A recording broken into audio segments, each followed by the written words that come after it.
marker. That is also open.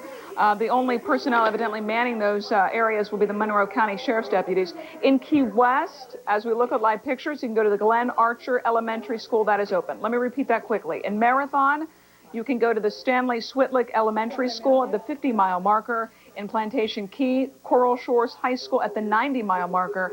In Key West, if you did not evacuate for whatever reason, you can go to the Glenn Archer Elementary School. All those locations are open. They're literally called last resort locations. So this should give you a pretty good idea that officials think the storm is going to be very severe. And if you live in the Keys, Marathon, Key West, or Plantation Key, it's definitely not a good idea to be home. You can go to these 3 locations that I told you about to be safe, and that's exactly where they're open, to keep life safe, keep everyone out of harm's way. We're going to put that on a screen for you in the next couple of hours, and I'll repeat that information as it becomes available. Back to you guys. As a matter of fact, it's now 16 minutes after the hour of 7 o'clock, and that means that as of 16 minutes ago, the folks in the Florida Keys were told, even in the upper Keys, that they can't leave.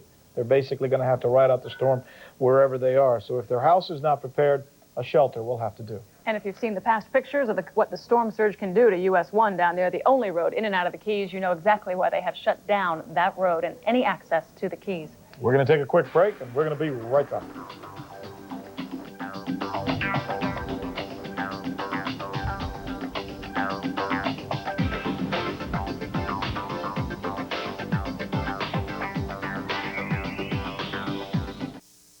You are watching a special edition of 7 News, tracking Hurricane George. And we're going to begin by taking you to one of the areas where all the folks who take care of emergencies like this one have been meeting now for the better part of the last 48 hours. The Emergency Operations Center out there in Miami-Dade, and Mark Leonard is standing by there for us. Mark, they've had to open up several more shelters, haven't they? Lori, they have. There are 10 shelters now open for the general population, 3 for special needs. We're going to list those in just a moment.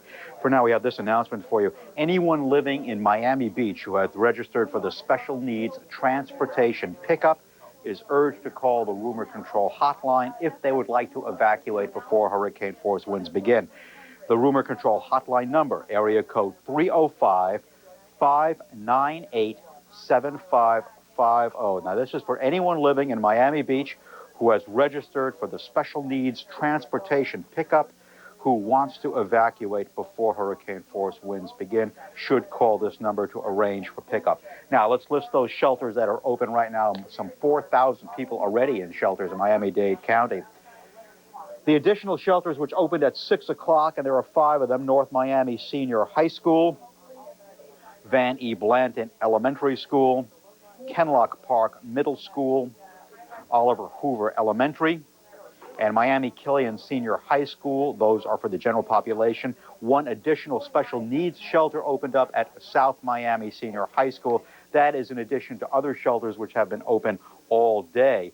5 of those and 2 special needs shelters have been open throughout the day, making for a total of 10 regular populations shelters.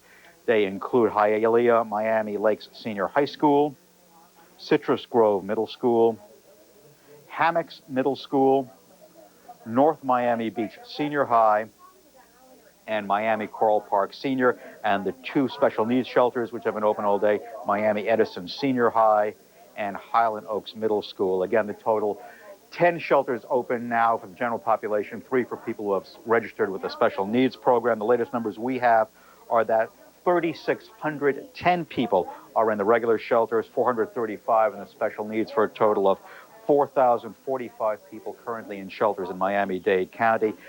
Both types of shelters up now to about 40% of their capacity. Now, let's move on to another topic. What do you do when the lights go out, if the lights go out, if there is a power outage? We talked a short while ago with a representative of FPL, Ada Bill. We have 2,000 line employees that are now ready to be deployed, as well as 1,000 employees that are being brought in from contractors and neighboring utilities that are right now being staged in Flagler County, waiting as soon as the storm passes to go to the hardest hit areas to restore power as quickly as possible. We recognize that we are aware that the lights have gone out. Please call us if we have a downed power line. That's what we need to be made aware of. We know that your lights are out, and we will be working as quickly as possible to minimize that inconvenience, but we want to be made aware of downed power lines, and call call our phone, 305-442-8770. That's our customer care center. So people should call you only to report down power lines. That's right. Okay, that's the latest from Mandatory FPL. evacuation is not dictated at this moment. We considered many other factors, including the time needed for evacuation, not wanting to evacuate people in the evening, not causing any unnecessary inconvenience.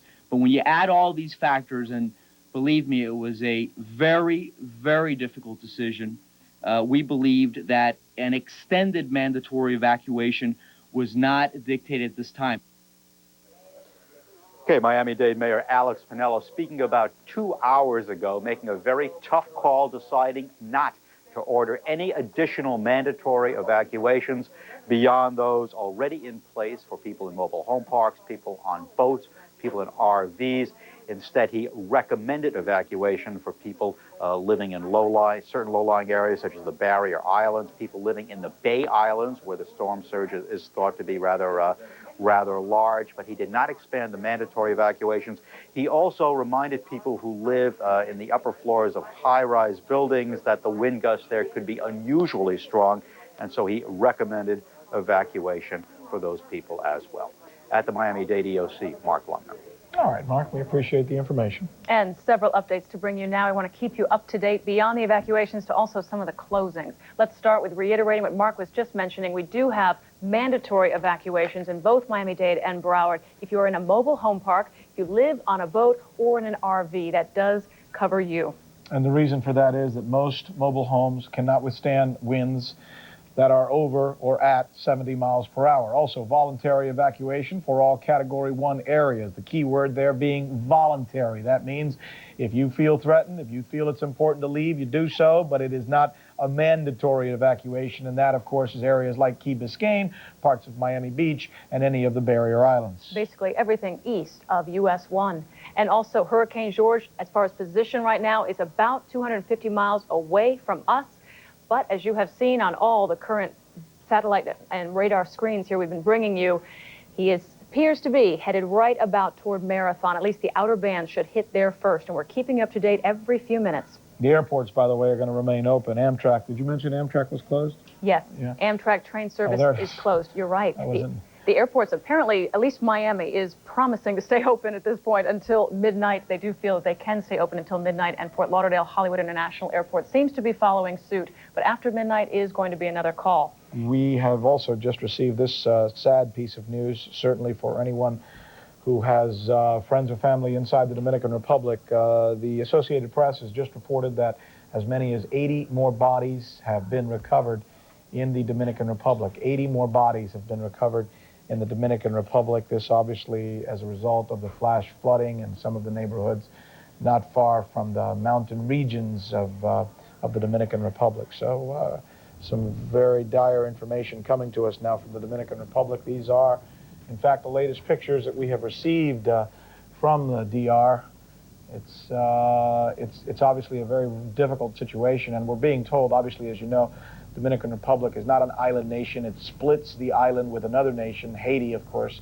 And in Haiti, we're told the situation is equally grim, perhaps not quite as high a death toll, but certainly very serious as well. At least 50 people there, we also understand, have lost their lives. It could reach up to 50. You're right. Right now, the official numbers are between 21 and 27, according to the Associated Press. But really, unfortunately, as we are seeing in the Dominican Republic, these numbers are expected to rise, because it is just about now that some of the rescue officials are even beginning to reach some of the hardest hit areas in both island nations. And like you say, we don't have the exact numbers yet, but it's starting to look like the death toll in the Dominican Republic alone could go over 200. Again, the Dominican Republic's death toll, we're only too sad to report, could go over 200 tonight.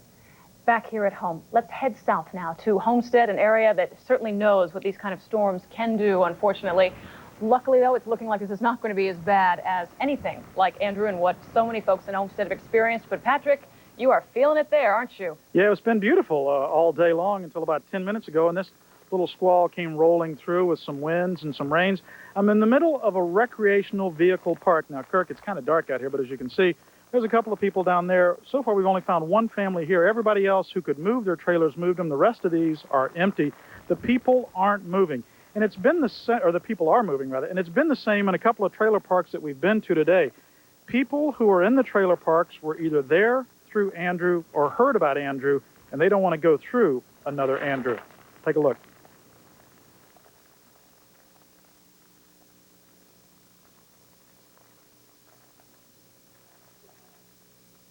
Okay, all right, right now, apparently we don't have that story. Patrick?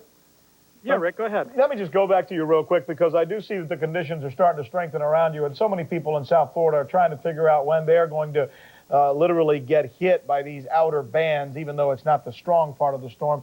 Serious enough for many of them. How long did it start raining there, and what kind of wind effects are you getting? Well, Rick, you guys were talking about the deaths in the Dominican Republic when it started, if that gives you an indication. So a couple of minutes before you came to us, and it's actually slowed down a lot right now. And that quick, huh? Yeah, and it's not bothering these people right here. They're out walking in it. You guys, let me ask you something. Are you in this? You got a trailer in this park? Yeah, I got one sitting over there, but I'm hiding in the storage shed. We tried to go to Key Largo. We're out from California, and we got here just right in time for the hurricane. Right in time for it, eh?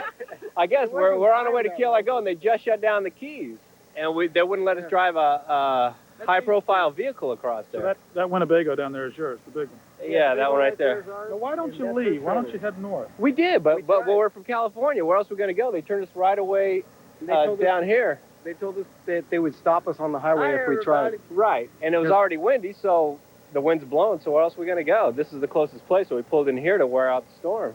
See, I live here permanently. I live in that trailer over yonder. You should know better. Yeah, but see, when you ain't got no vehicle and 3 hound dogs, they don't take 3 hound dogs too likely, you know what I'm saying? So I decided right down there's a restaurant. They got like a little bitty, what do you figure, 12 by 15 area shed? Shower area over there? Is that where you're going? Excuse me? The shower area? Yeah, the shower. They got like a little shed where they keep storage of toilet papers and things. So I'm kind of like hanging out in that, you know, because it's got concrete ceiling, concrete walls all the way around. The bathrooms over here are made out of blocks, and they're a pretty sturdy building. So if anything comes down really, hairy, that's the place to stay. All right, well, take care of these California people. Don't let them get too messed up, all right? Oh, I'll try. In the storm. All right. I'll try. Y'all take care. All right, hang out in the bathrooms. It's blocked. Y'all too, be careful. You know, Rick, you were talking about the storm, and Kirk, I don't know if your camera will show it, but if you pan back up, oh, it's not going to show you that. But there's blue spots in those dark clouds right there. So those bands that are coming across here, and I don't know if these are the feeder bands this far away. Maybe they are. It's just swirls of rain and wind, but it's really, I mean, it was that quick, as we were saying before they walked up. You were talking about the Dominican Republic, and you came to us, and it was raining hard, and by the time you got to us, it's sprinkling again. All right, and Patrick, we'll get back with you, because you are exactly correct. It is feeder bands, according to Bill Kamal, and he is with us now for the update. Bill, a lot happening out there, and very erratic, as you say. And they're moving really fast. Look at how skinny this line is. That's why, during his report, it came and went, and it's moving very rapidly. But look what's east of that, and this is now not only another feeder band, but it's wider, it's more prevalent, and that's going to be spiraling westward as well. So all during the evening now, we're going to be seeing these rotating around the center of the storm circulation. And again, in Marathon, more heavy activity that went through just now. If we went to Lynn Gordon, she'd be wet again. And then down in Key West, a little bit of activity, but all of this will start filling in as the entire mass moves toward the west, northwest to northwest. And when I say mass, I mean this part of the hurricane right in here. As this whole thing moves this way toward the Keys and toward South Florida, everybody's going to get in on this act of seeing the squally weather and the winds increasing. As far as the wind field, Max Mayfield from the Hurricane Center did say that the wind field is actually increasing, indicating that the storm itself may be strengthening. So we'll have to wait and see what the 11 o'clock advisory says on that, and the planes that are trying to get some sort of fix on where the center is and how strong the circulation is. But this is the northern and western eye wall of the center of circulation right there on the north coast of Cuba. And this is going to be very important as to what direction this moves. If it moves more to the northwest, it moves more toward the upper Keys in Miami. If it moves more toward the west-northwest, it moves more toward the middle and lower Keys, and then into the Gulf of Mexico. So this is really tricky. It's like trying to find which route you're going to take. You know, on a highway, you can take a bend in the road, you can take the exit 9, or you can stay and go exit 11. I mean, this is what we have to deal with here as far as the center of this storm is concerned. Meanwhile, we have the coordinates, if you're still plotting, 22, 4, 78, 5, And let me just say the longitude, right here, the longitude of our area in Miami, Fort Lauderdale is around 80, give or take a few tenths, 80 degrees. Key West, you're about 82. And the latitude, 22.4. Key West, you're about 24. And from Miami to Fort Lauderdale, anywhere from about 25.5 to 26 point something, like 0.1 or 0.2. So this is not too far away. And that's why we all have to watch this very, very closely. And the track does take it, again, toward the Keys, but we would be on the right side, which is the wrong side. The right side of the hurricane is the bad side to be on because of this southeasterly fetch, the chance of tornadoes, the incredibly high amounts of rain. And look at these numbers for the wind speeds. They're certainly anticipating an increase in forward speed, not in forward speed, but an increase in intensity in categories, maybe to a Category 3 in the Gulf of Mexico, but that could happen sooner. This is just a forecast, but right now we're seeing a storm center that is not any better organized according to the infrared satellite imagery than it was several hours ago, say around midday, and that is good news. But again, it's still near the coast of Cuba. Once it gets a little bit further to the west and a little bit further to the north, the conditions in this general area are a little bit better than where it is right now. So it's still going to be the overnight hours that we'll be really able to tell. And we got these track possibilities, kind of narrowed it down to just a couple now. As we see the wind field increasing, if it moves to the west-northwest and then more to the northwest, then we all get in on these tropical storm winds. But it could still go over the north coast of Cuba into the Gulf. I mean, that's still a possibility, which would affect the lower and middle Keys more. But it looks like the track is going to be more in the middle, more toward the lower and middle Keys. That would put the middle and upper Keys and southeast Florida on the greater impact side, as far not with the core of the system, mind you, but with the higher winds in the squally weather with it. Not in the core, intense core winds, but in the squally rain band winds with a chance of a couple of tornadoes and all that kind of severe weather that goes along with it. So it's something we have to watch.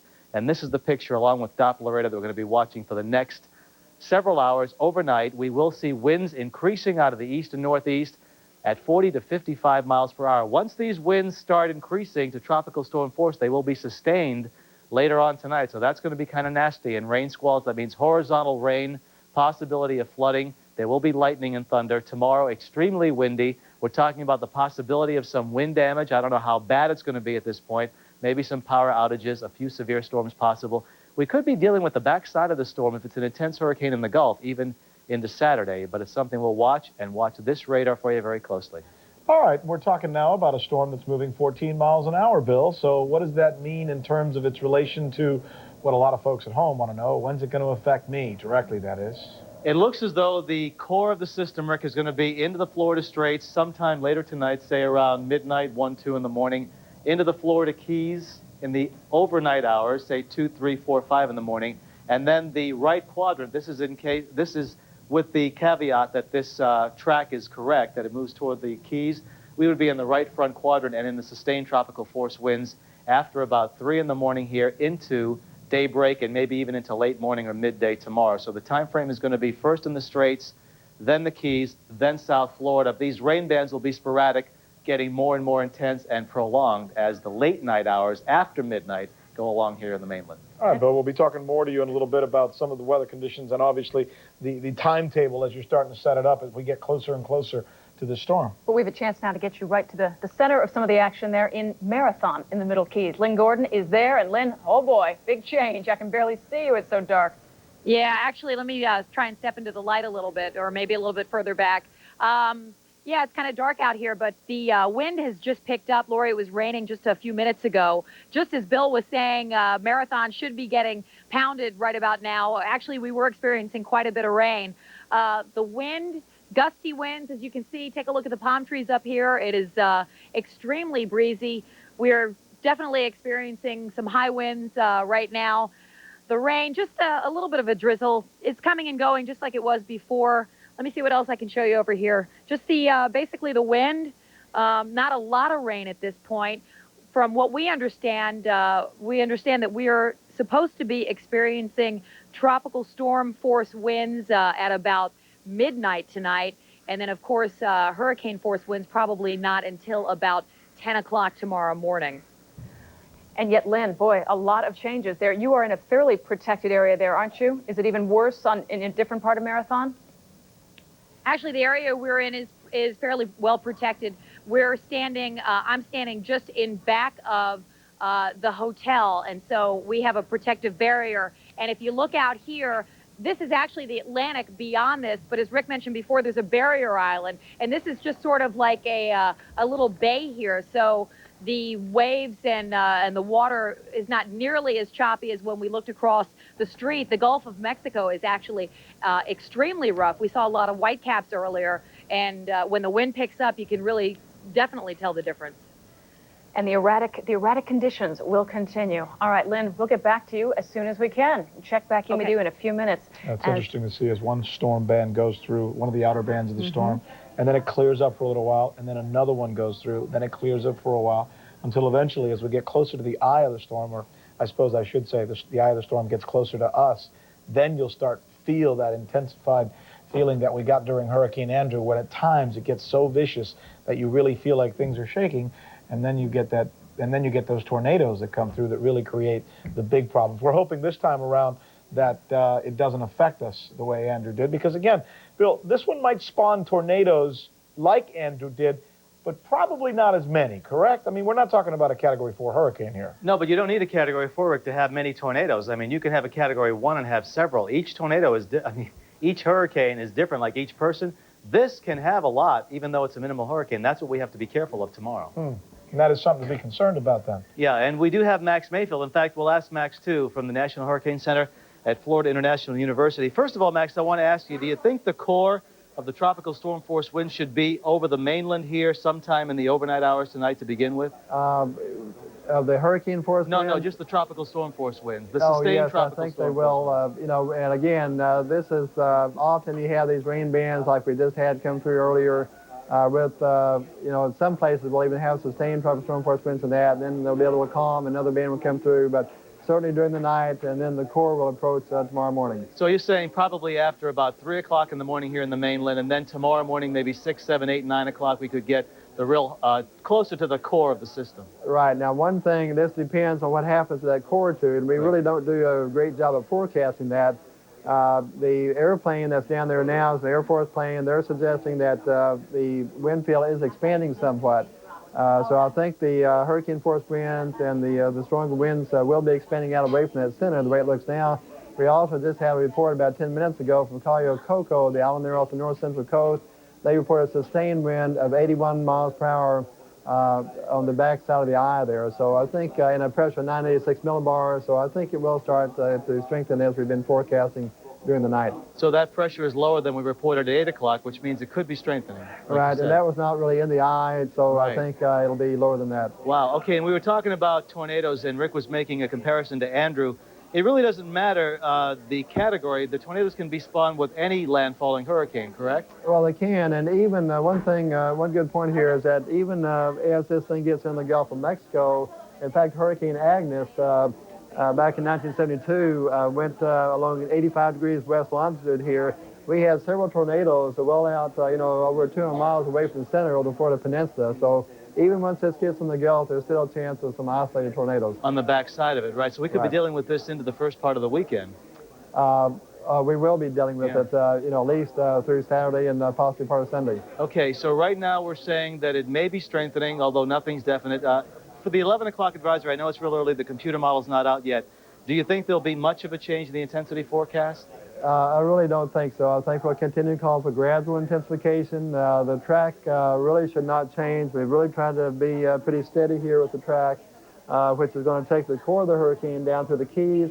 Again, a slight deviation or an expansion of the wind field, and we're going to have hurricane force winds over Dade and possibly Broward County. And one last question, Max. The storm is moving now at 14. It had been moving at 12. The good news is it increased 2 miles per hour. Do you see any reason why it would slow down at this point over the next 24? Not really. It may oscillate a little bit, 12 to 14, 15 miles per hour, but the main thing, we want to be sure that west-northwestern motion continues. Okay, thanks a lot. Max Mayfield from the Hurricane Center. And boy, Jerry and Max have been working overtime along with us. We really appreciate the information, and we will keep you apprised. This storm system, again, don't let the little rain bands fool you. They are part of the hurricane, but it's just like little feathers flying out from the actual center.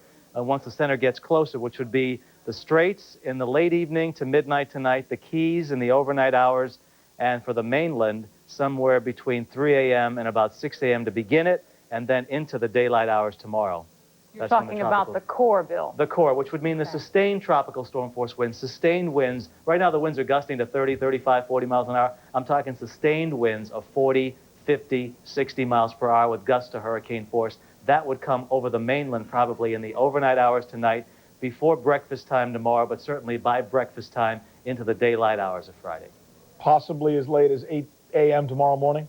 In some areas, maybe even sooner, but, you know, it all depends on, Rick, the trajectory. Like he said, if it moves more to the northwest, we could get that core sooner. But he said the wind field is also expanding. That may make it earlier. That could make it 4, 5, 6 in the morning. It's really hard to say. Will we have a better idea, and will we be able to nail this down a little more by the 11 o'clock advisory? I'm sure we would. They're going to have a lot of information. Plus, that plane goes in there, and the plane's going to get the exact intensity as far as the pressure. They're going to be able to put a good number as far as the miles per hour of the storm. They're probably going to get a better fix on the position, and the track should be that much more accurate. Not to say it's going to change, and we hope that there's no major change in intensity or track forecasting, but it looks that like the 11 o'clock will be a key forecast for the storm. It sounds like the numbers are being pushed down a little bit, like it's a little earlier than we thought, back when it was going slower, right? Right, but you know what? Because the wind is getting bigger. See, and as the hurricane changes, and it just continues to expand and contract, right now it's in an expansion. So as the wind field expands, the timetable increases. It comes earlier. It's a bigger hurricane. Yeah, larger, maybe not stronger, but larger area-wise, right. And Bill, give us that timeline again for the core, for the sustained winds. I don't think we can hear it enough here.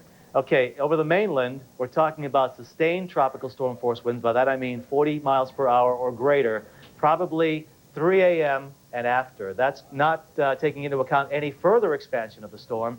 That's a sustained wind. That's when it's going to be really nasty, beginning at 3 and getting nastier after 3 a.m., probably through the daylight hours of at least the first half of the day tomorrow. For you people in the Keys, especially the middle and upper Keys, that'll probably happen a little bit before that, maybe near midnight tonight, up to about maybe 7, 8, 9 in the morning. And for you people in the lower Keys, even though you're not getting as much right now, you'll get it on the act probably around the same timetable in the overnight hours tonight through much of tomorrow, because the center is expected to pass over part of the Keys, but not until close to early afternoon tomorrow. So that's why Key West right now may not be quite as nasty as points up the road, but it is going to be getting that way. All right. Thank you, Bill. We've got so much to keep track of here. All right. Glenna Milberg standing by now. She's on Miami Beach. Glenna, what are the conditions like there? Well, Rick, last we spoke, it was starting to rain. We were getting one of those bands. The rain has stopped. It's actually a nice night out here right now, although a bit windy. The wind has picked up. I'm at a lifeguard stand. We've moved a little bit south since we saw you last. We're in South Point Park. The lifeguard stands all up and down the beach have been closed up, boarded up, chained since about 5:30. But still, I want to show you, there are people without a lifeguard on duty swimming in these conditions. There have been rip currents out there. I'm not sure the people who are out there swimming know that, but it's very dangerous to be in water that is any deeper than knee deep if you're not a strong swimmer and know what to do to get yourself out of a riptide. So I'm not sure they know that, but there are plenty of people still on the beach who have come to see Hurricane George come ashore. That just shows you there's a lot of people who live on the beach who have not evacuated, who plan to stay here. I'm not sure if you are able now in the darkness to see the rock jetty at South Point Park. It's about a half a mile away from us. It extends a half mile out into the ocean. If you can see, can you see it? Are you able to see that? Yeah, we see the outline of it, as a matter of fact. You see the breaking waves over the rocks. Those rocks are about 10 to 15 feet high. And so the breakers that you see breaking over that are considerably higher. Very beautiful to look at, but you can see just how the seas have whipped up here in the last couple of hours.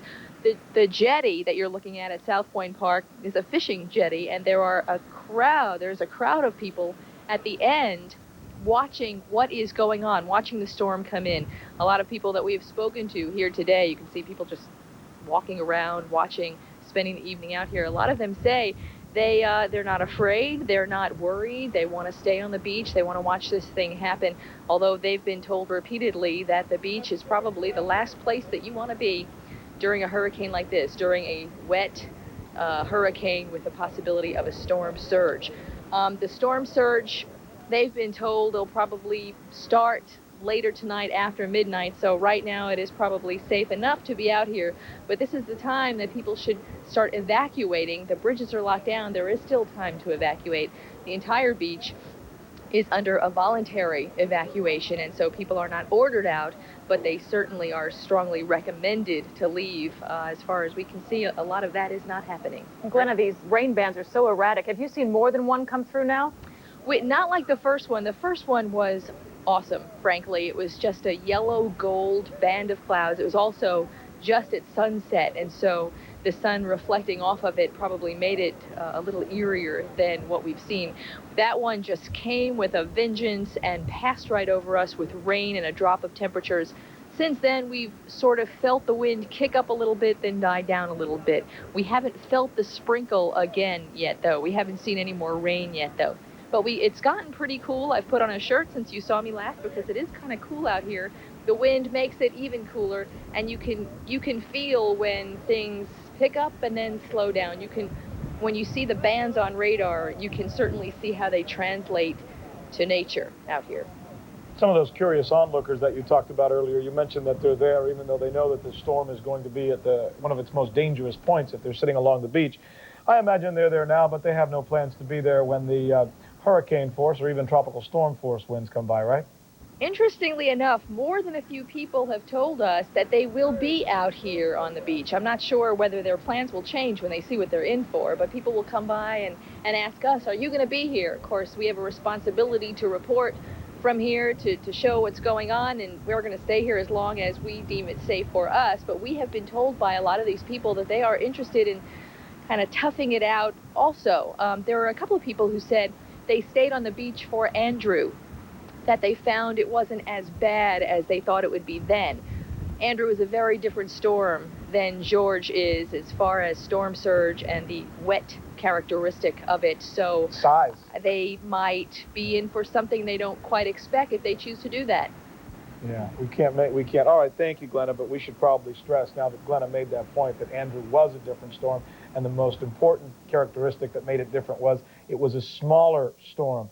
What Bill just told us moments ago is that this is now an even larger storm than they had earlier thought, which means as far away as we are from the storm, even if the eye goes over Key West, which is more than 100 miles away from us, clearly more than 100 miles away from Fort Lauderdale, still we might get tropical force winds coming into this area. Different scenario with Andrew. It was a powerful, compact storm, but yet small enough that in Broward and Palm Beach, they got no discernible effects from it. But with this one, with George, we've got that long arms on all sides. They're extending, and it's really going to be a large area affected. We are going to take a quick break, and when we come back, our 24-hour coverage of Hurricane George continues. You are watching a special edition of 7 News, tracking Hurricane George.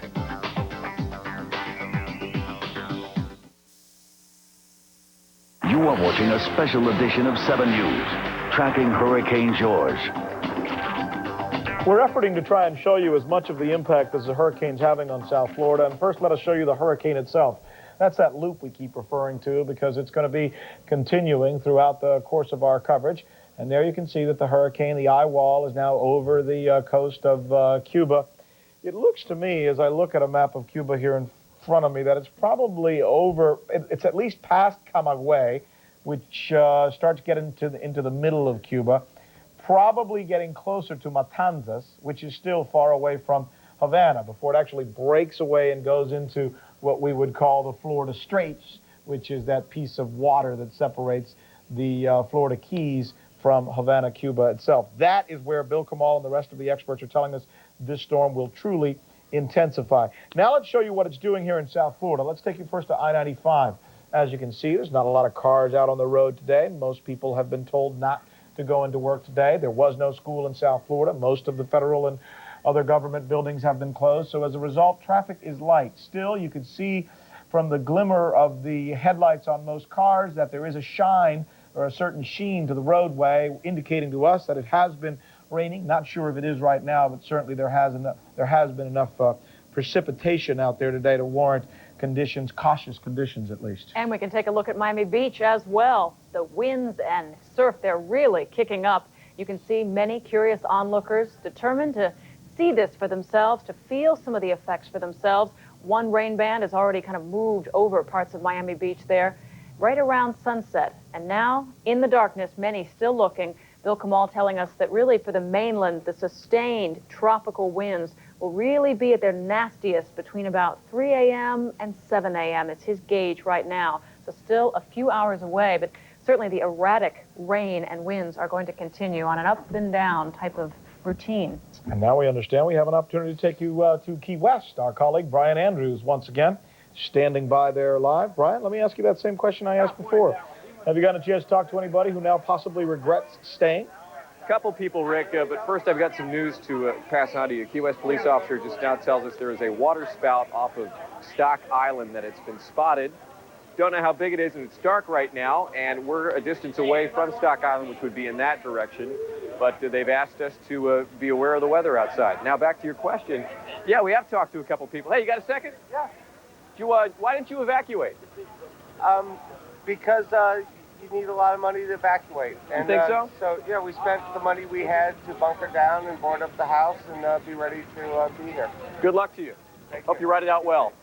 So, Rick, that's a little bit about what's going on right now. We're going to keep our eye out for this water spout. If we get any more information, I'll come back to you, okay?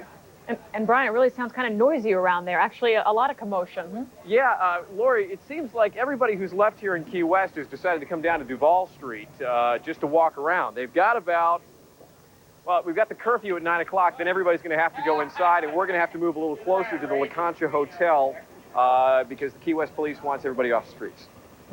Brian Andrews, we'll let you watch that water spout. Brian seems a little bit jittery about the possibility of a small tornado forming in that area, and one could not certainly blame him. And we have an opportunity now to get you a live phone interview from Haiti, an island nation just devastated by this storm. I want to take you there now, and the reporter is, excuse me, the name again?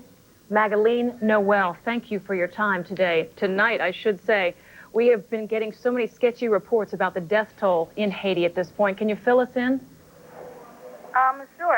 Everything really started around the 6 o'clock Tuesday night. We had a lot of rains and wind, and in some regions like Leroyan and Jacmel were inundated. And right now we still can't use one of the major roads going to the southeast because of the damage due to the flood. So far we have about 29 people missing, 29 people died, and 10 missing. Well, some regions were really overflowed. Water went up to 3 meters. These informations are not final, and the government is still searching for more people who disappeared due to that hurricane. Miss Noel, are you in Port-au-Prince? Yes, right now in Port-au-Prince. Yes. What has the effect been there on the capital city? It was that's the region that was really damaged to the hurricane so far, because we have a lot of houses that were devastated because of their poor structure. And Magali, yes, can you tell us, have rescue officials even reached some of the hardest hit areas at this point, do you sense? Yes, actually, some people were put to some places, like schools, and I think over 3,000 people were moved from their house. It must have been worse, of course, in the mountainous areas of your country. I know that it's probably an area that's very easily affected by flash flooding. Was there much flash flooding on the eastern side of your country? Mostly, they said it was really damaged around the southeast coast. That's where we lost over 80% of our plantations, banana plantations. The southeastern coast of Haiti, apparently the area most affected. Miss Magali Noel, we thank you so much for taking time to share with us the information coming in from Haiti. We've given you reports now from Cuba, the Dominican Republic, and Haiti as well. And obviously, the nation that seems to have fared the worst is the Dominican Republic. And the reason for that is obvious enough.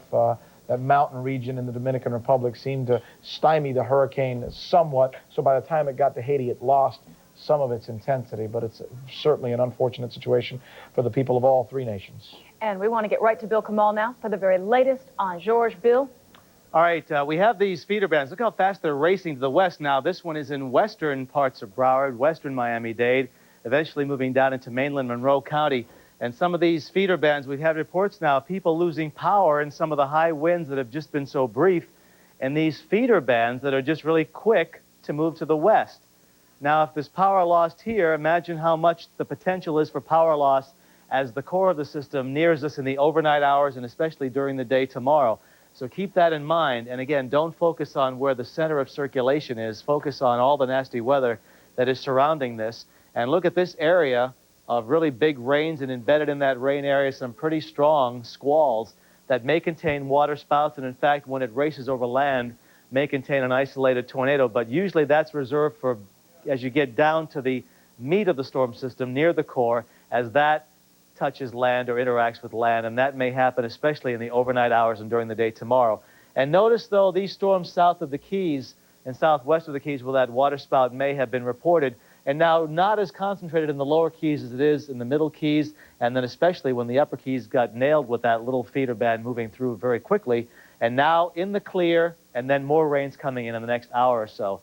Now that is our local Doppler. This is the Key West Doppler radar on the large scale, looking out 250 miles, and we are seeing the center of circulation of George on the North Cuban coast. But by looking at this, and this is the radar representation, we can see a return here. So it looks like most of this is over water, although a part of it is still over the land area, and that's why it really hasn't intensified too much. But as it moves to the west, northwest, it's going to emerge more over the water, and it's going to be in a less mountainous terrain where it gets flatter the farther west you go over the island, and that could mean a better environment for the possibility of reorganization or at least some kind of strengthening. So we're going to see that whole area move to the west, northwest to northwest over the next several hours, overnight and during the day tomorrow.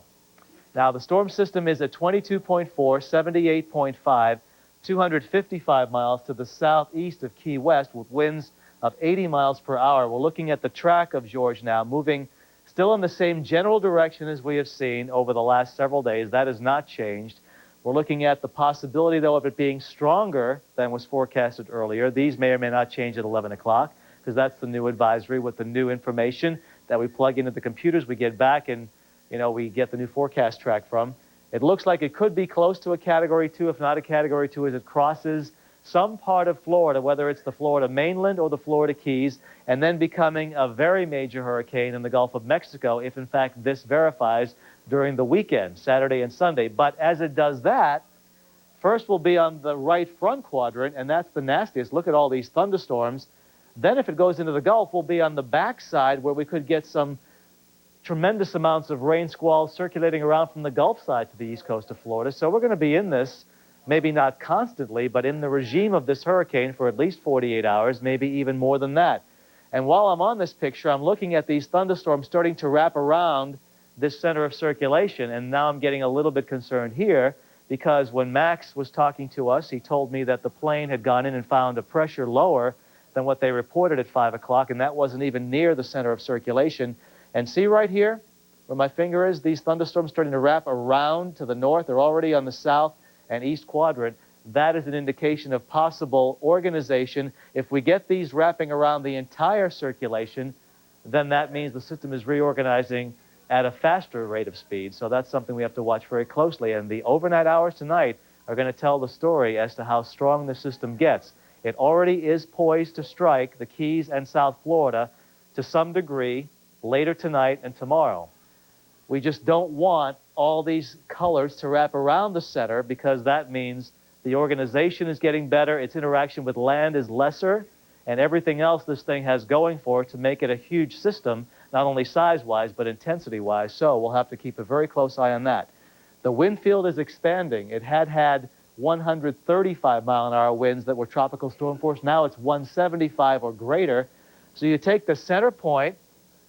If you go out 175 miles in all directions from that area, you're talking a 350-mile-wide area that could experience tropical storm force winds at some point with this system. So obviously, everybody in the Keys and South Florida will be affected by the tropical storm force winds. I don't see how we could miss with this one as far as that's concerned. Whether or not we get sustained hurricane force winds will determine how big that wind field is and where that core of intense winds is going. Right now, the forecast is for it to head toward the Keys, but any slight deviation right or left would spare someone and not spare somebody else. This is going to be a really tough call and something we're not going to be able to tell until the overnight hours and into tomorrow, as far as getting the center of circulation on Doppler radar and just tracking it every 5 minutes or so. That's how we're going to have to do this, just by watching it. I watch it like you watch it, and I see something and I say, oh, that could be a wobble, or that could be just the way it's going. That's what we're going to have to do with this thing. The track forecasting, possible still to go to the west-northwest over into the eastern Gulf. That would put the lower Keys and the middle Keys in the northeast quadrant, which is the worst part of the storm. If it moves over the central Keys, the middle Keys, that would put the middle and upper Keys to Dade, Broward on the worst side. But we're talking about the worst side for nasty weather. We're not talking about the intense core of sustained hurricane winds that is near the eye of the system. That's like a needle in a haystack. Trying to forecast where that small area is going, unless it gets larger, is pretty hard to do. It's like throwing a dart sometimes, because the system is still so far away. But the system is so large that we're all going to feel the effects of it in some form or another. So here it is in the satellite picture again. And here is South Florida. Already these rain bands coming in. See these colors of red and yellow? Now they're weakening a little bit. And you know, when that happens too, and I'm kind of concerned here as well, when you see these colors diminishing to the north and west, and you see it trying to organize, especially in the south, east, and now the north quadrant, we'll just have to see if these bright colors wrap around the center of circulation, because all of a sudden we could see these thunderstorms kind of give way to the energy that it wants to commit to the middle part, the heart of the system. If that happens, that'll take place overnight, and we'll be able to tell you that, and that's something we'll be following here very closely in the Weather Center as it moves toward the west and northwest. Right now, there's no change. I know the bulletin, I just heard the alarm in the weather office coming down, so when I leave and come back again, I'll have the latest coordinates for you, and if there is any changes, I'll bring them right to you. I assume there are no changes. Max did say they probably are going to leave it at an 80-mile-an-hour hurricane at least at 8 o'clock, and probably, if they have to change, it'll be on the 11 o'clock. Okay, Bill. Jeff Begays along with Lynn Martinez as we continue to track the developments of the storm. You saw it out there, Bill Kamal giving us the latest path for that storm, as well as the fact that it could be increasing in strength. Which is what we expected. It's what the Hurricane Center expected. It's what Bill Kamal has been projecting for the last 12 hours or so. More importantly, Bill just said, really, we are all going to feel the effects of the storm. There really is no way any part of South Florida might not feel the effects of the storm. Specifically, we are all going to feel the wind field from this. Bill just showed us the wind field. All outer bands will affect South Florida in every way. And that, you better believe it, affects planes, airplanes flying into and out of our local airports here in South Florida. Rick Sanchez standing by at the news desk with more information on that. Rick. Very much affects planes, and as a matter of fact, there's going to be some changes tonight to the schedule of planes. If you're planning to fly out of certain airports, you're not going to be flying out, at least not tonight. Let's begin with bus routes, though. We understand tonight that because of the threat from Hurricane George, all transit bus services are going to be suspended beginning at 8 p.m. tonight in Broward County.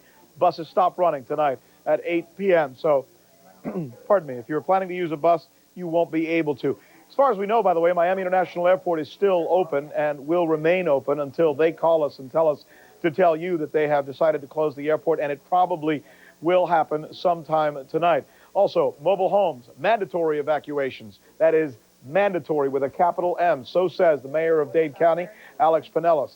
Voluntary evacuation for all Category 1 areas. That's all low-lying areas close to the shore. You pretty much know who you are. If you're east of US 1 or if you've got the ocean on your back door, you are in a voluntary evacuation area. You make the decision. However, the government may change its mind and make this mandatory sometime later. Also, Hurricane George now 250 miles away, roughly, because we are expecting another advisory to come our way about 11 p.m. tonight, which will tell us exactly how it stands. Miami International, as I mentioned, remains open. We'll tell you if that changes. Let's move on now to Fort Lauderdale International Airport, closed. Fort Lauderdale International Airport closed. In fact, we are being told it will officially close at 8:30. I know the Chiron there, by the way, Chiron is a television term for the things you see on your screen. What it says on your screen is 9 p.m., but the list I have in front of me says they will close at 8:30. Maybe they're giving themselves some leeway. We're not sure. Let's book on the earlier time, 8:30, Fort Lauderdale Hollywood International Airport will be officially closed. No planes going in, no planes going out. Let's continue. Amtrak train stations closed as well, at least in our region, perhaps stretching all the way up to Palm Beach, but beyond that, some of the trains, we understand, will continue to go. Those are some of the updates that we need to bring you up to date on yourself. As we get more information, we are going to be passing it along to you. But again, the big hit, the headliner is Fort Lauderdale Hollywood International Airport, a major international airport, as we all know, will officially close in about 22 minutes. As far as Miami International, we don't yet know. We'll call and try and find out. I'm Rick Sanchez in the Newsbox. Yeah, and as a result of a lot of the weather that we're experiencing because of the hurricane, a lot of airlines have canceled flights individually as well. So if you had planned on flying out of here, out of South Florida this evening, you might want to check with your airline, make sure your ticket is okay, maybe reschedule, whatever, because a lot of airlines are making alternate plans because of the hurricane. Yeah, I don't think you want to be out in this. It might be best to reschedule. Let's now go to Bill Kamal. He's going to talk with Max Mayfield with the Hurricane Center and possibly get the latest. Go ahead, Bill. All right, we have the 8 o'clock advisory, and not much has changed from the Hurricane Center. We'll let Max fill us in, too. But, Max, I've been looking at the satellite picture. Got a few questions for you. First of all, it looks to me like the thunderstorms near the center are trying to wrap, at least on the southeast and north side, around that center a little bit. They are. In fact, the Air Force plane that's down there got in close enough, and they are reporting a closed eye wall now. It's a large diameter, about 35 to 40 mile wide eye wall right now, but it does look like it is starting to strengthen. We had that report from Cayo Coco there on the north central coast with sustained 81 mile per hour winds. That actually came in through a ham radio operator, but it's an official reporting station there on the north coast of Cuba. So we increased the winds up to 85 miles per hour. Okay, now that's not good news because that closed eye wall indicates at least now the inner structure is trying to get a little bit better organized. Everything else in it is organized. That's right. It certainly is. The outflow is still very impressive. It's still a large, diameter eye there, so that's good news. We don't think it's going to do anything rapid on us as far as intensification goes. We are still calling for it to gradually intensify, and we're likely to be near a Category 2 status by the time it approaches tomorrow morning. Okay, Max, I want to just give folks a timetable here. For the Florida Keys, when do you think, and this is excluding these rain bands that come and go, when do you think the sustained tropical storm force winds will be affecting the Florida Keys first? Well, that's always difficult to exactly pinpoint because the winds are really going to be in these bands, and they're going to propagate through and dissipate, and new bands propagate through. We don't want people to get too excited down there when they first, in fact, Billy Wagner just called in 2 wind gusts to 55 miles per hour in Marathon there at Duck Key, near Duck Key. But they're going to slacken off between those rain bands. I would think sometime after midnight, conditions will start to deteriorate there. But what's really important, too, is what goes on this inner core. We don't do a real good job of forecasting that. That's what worries us. I think they've already done everything they can do down there in the Keys. If we get surprised and it becomes a little bit stronger than the forecasting, those people are really going to have to hunker down, find a refuge of last resort, and that includes possibly some of the media people down there as well. Right, that's a good point. And also now, Max, for the mainland, I know this is really hard too, but as far as the, when people go outside and we see a sustained wind maybe of 40, 45, 50 miles an hour, do you think that's going to happen like in the overnight hours tonight into tomorrow morning? What kind of time frame for the mainland? Yeah, I think we will. Some of these rain bands, as they get closer to us during the night, we're also, from the aircraft, we're seeing an expanse in the wind field. They're getting 50, 60 mile per hour winds a lot farther out than they were earlier. So I think what that means is that this thing is going ahead and developing. It's getting a little bit larger. Even if the center stays down here over the Keys, we still think we'll get hurricane force winds up here. So when people wake up tomorrow morning, they're going to bed tonight, it's going to be on and off stormy. When people wake up tomorrow morning, it could be just a continuous big-time thunderstorm look to the sky and to the air, everything, right? It will, and even as it passes by here, assuming it stays on our track, the heaviest thunderstorms, as you mentioned earlier here, have consistently been on the east side of this hurricane. Right. So even once the center gets by, these rain bands are going to drag through us for another couple of days. All right, Max, thanks a lot. A lot of things are changing here, and maybe not so rapidly, but they are changing, and not for the better, because now the winds have increased to 85. And from what I looked at, if we can put the radar picture up here just a little bit, I want to show people the rain bands, thank you, moving through. and more to come from out in the Atlantic Ocean, and that's what Max said. Those will be coming through, and more will be replacing them, but it's that circular spin that's on the north coast of Cuba. Now Max has reported that the plane is finding a closed eye wall, not a very small closed eye wall, but that's the first indication of the inner core of the system, which had been ripped apart by the terrain of the Caribbean, now trying to get its act back together. Whether or not it will in time to be a major hurricane or whether it will be just in time to be a 1 or maybe a 2, we still don't know that yet. But the fact that the pressure is dropping, the winds have increased a little bit now to 85, leads us to believe that the trend is not in the direction we'd like to see. So we're going to continue to monitor this very closely. We'll have up the infrared loop, which is, again, when I showed you that earlier, is showing those colors wrapping around the center, which is what you don't like to see. That means it is consolidating, it's reorganizing, it's trying to strengthen. Yeah. So that's what we wanted to talk about. Explain to us why it's a good thing that the diameter of the eye is large right now. Why is that a good thing? It's like a figure skater, Lynn. When you have a figure skater that has its arms out wide, his or her arms are out wide, they turn slower. When they bring their arms in, they turn faster. It's the same situation with the hurricane. It's called, the angular momentum theory. And when the eye gets smaller, it's an indication of the winds being more increased around the center of circulation. So we don't want to see all these colors wrap around the center. We'd like to see these colors all around here because that indicates a broad diffuse center, a rather a storm system that is not so organized. But as Max said, as those colors get closer to the center, it gets stronger, and then the wind field itself starts to expand, and then the hurricane gets stronger and it gets bigger. And those are the two things we don't want to see. Yeah, and Lynn and I both had questions about this one. If it gets bigger, Bill, doesn't it affect more of us here in South Florida? Exactly. As the storm gets larger, Jeff, it affects more of us because the width of the tropical storm force and hurricane force winds expand too. Now, unlike Andrew, and I don't want to make this comparison, I even hate to use the name Andrew when I talk about a hurricane. Unlike Andrew, which was a very small a small-sized storm, very compact, a strong Category 4, windstorm that didn't have a large radius or radii of winds, this thing does. It may not have as strong a wind, but it's a much larger radii, and as the system might get stronger, see these colors now wrapping around? They're actually wrapping around further. As this thing intensifies more, then the wind field expands, the system gets larger and stronger. Then if the eye becomes visible, what we don't want to see is the eye to become smaller and smaller, because as it does, that's indicating like the figure skater pulling in his or her arms, they're turning faster and faster. We don't want to see that happen, but all that's going to come to our fruition, actually. We're going to see what's going to happen in the overnight hours tonight. Bill, I want to go back to what you said at the top of the hour. You mentioned that we could be caught in this thing for about 48 hours. Does that mean a continuous pounding by this storm? No.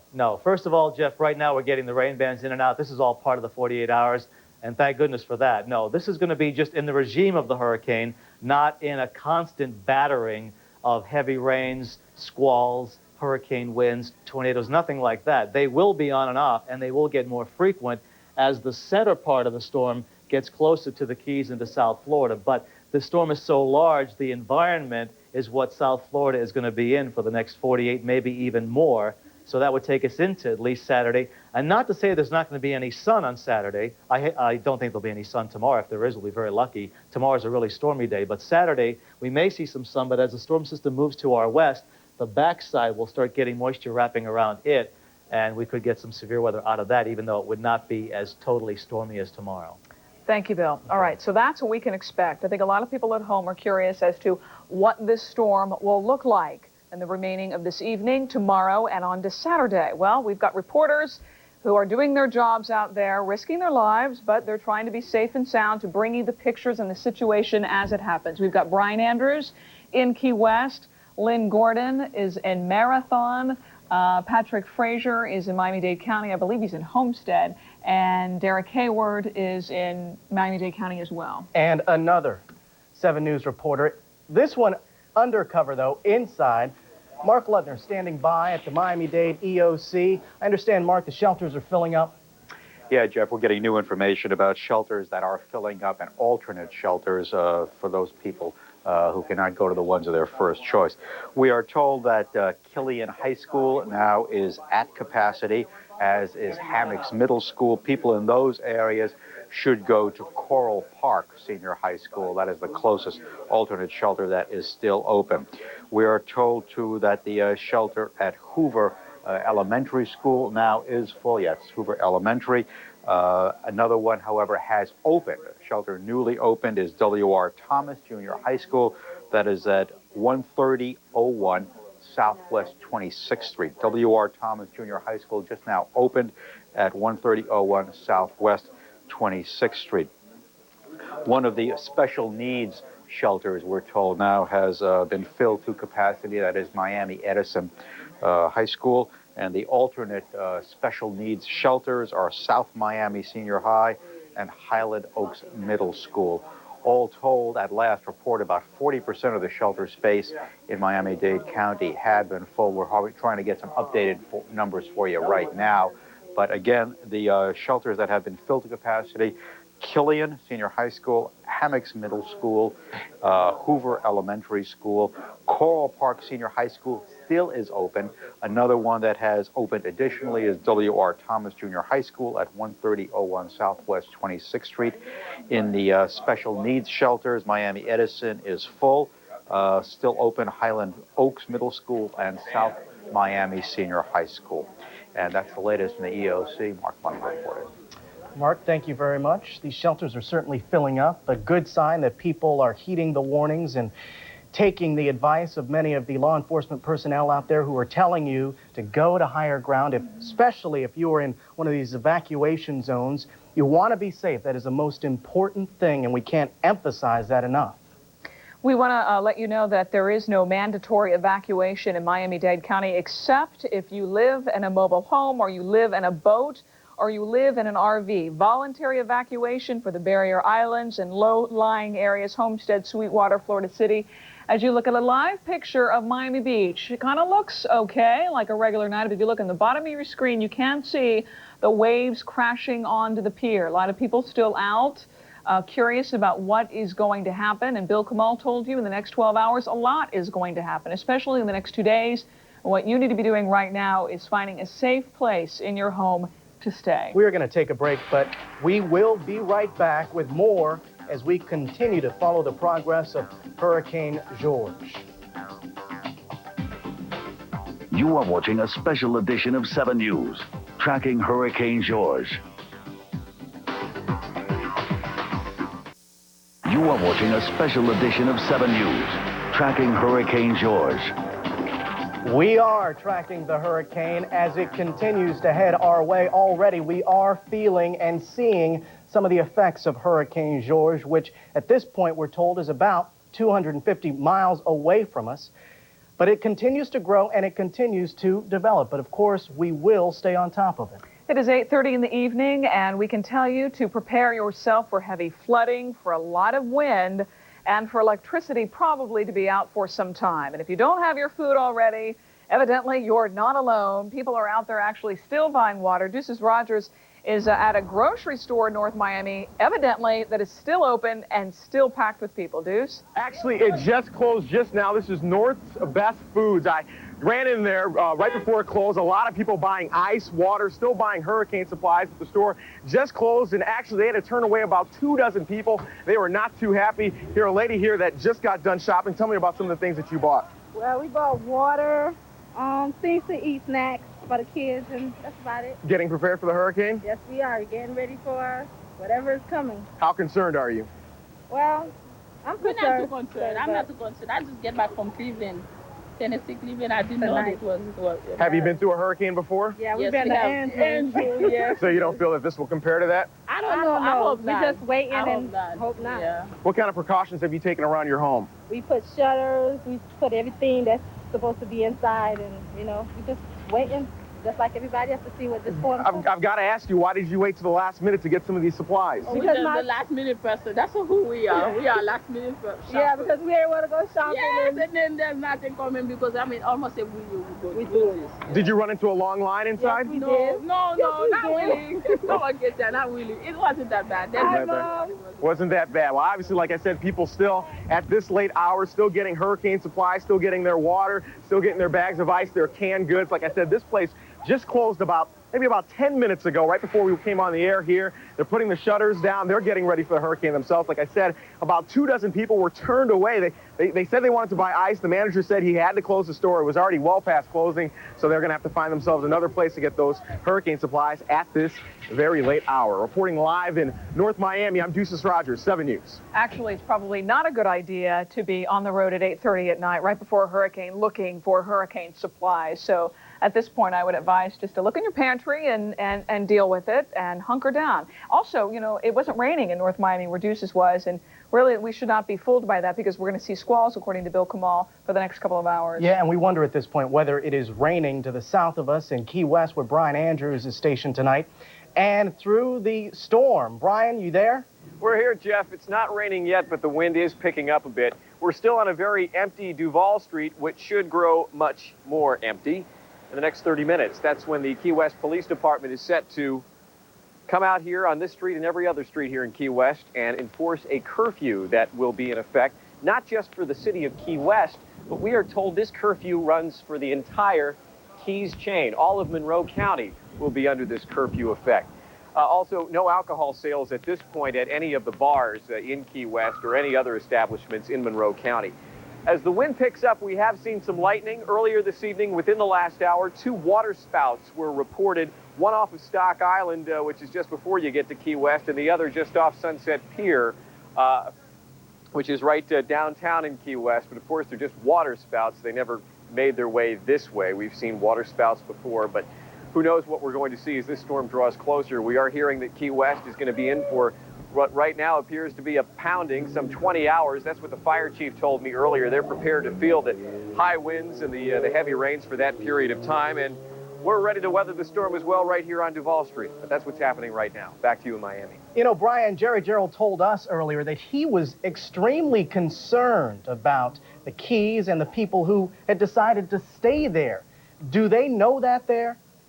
Yes, they do. There are those who live in Key West that are like, yeah, I'm going back to my house, I'm getting in, I'm closing the door, I'm going to my safe room. There are others that are still walking around, having a great time. There's talk of hurricane parties, although Monroe County Sheriff's and Key West Police say that is not a good idea. How can you survive a storm, a dangerous storm, if you are inebriated or incapacitated because you've been up all night drinking? That's just wrong. That's not the smart thing to do in a situation like this. So you've got people who are taking it seriously, and you have others that are saying, storm, we'll live through it. There are evidently, Brian, places, shelters, if you would, in Marathon and Marathon Key, and of course in Key West. I believe there's one at a school in Key West that is open, last resort for people who did not evacuate. Have you heard of anybody actually going to that center? Well, from noon until 3 o'clock today, they ran the city buses here in Key West, and they told anyone who wanted to go to this refuge of last resort, which is at a school nearby, just a few blocks away from here, to go. I had talked with Monroe County Emergency Management and Key West PD. They didn't have figures yet as to who was staying there, but these are bare bones facilities, especially this school, because you got to bring everything with you. After all, if a Category 3 or a Category 2 hurricane were to come to the Keys, there simply aren't shelters strong enough. That's why they evacuated the entire Keys chain. So this school is really a place of last resort, so when the wind is blowing and the rain is coming down, and you're scared to death, you know, you're going to be riding it out in an empty building that's supposed to hold up, but good luck.